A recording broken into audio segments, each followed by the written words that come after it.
திருச்செந்தூர் கோவில் குடமுழுக்கு விழா வரும் ஜூலை 7ஆம் தேதி நடைபெற இருக்கும் நிலையில் பணிகள் தீவிரமாக நடைபெற்று வருகிறது. திருச்செந்தூர் கோவில் குடமுழுக்கு யாகசாலை பணிக்காக மூட்டை மூட்டையாக டன் கணக்கில் விறகு கட்டைகள் வந்து இறங்கியுள்ளது.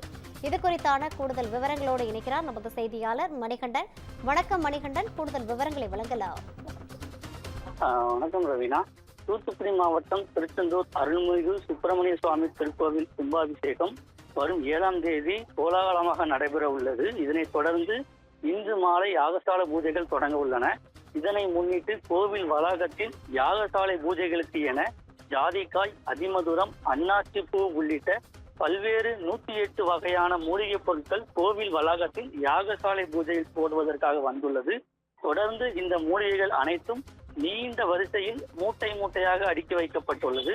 இதனை பொதுமக்கள் மற்றும் பக்தர்கள் வியந்து பார்த்து வருகின்றனர்.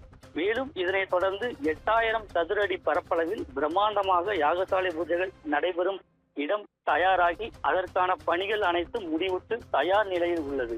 இந்த நிலையில் யாகசாலைகளுக்கு என பிரத்யேகமாக பயன்படுத்தப்படும் மரக்கட்டைகள் மூட்டை மூட்டையாக சுமார் 1000 டன் அளவில் கோவில் வளாகத்திற்குள் வந்து இறங்கியுள்ளது.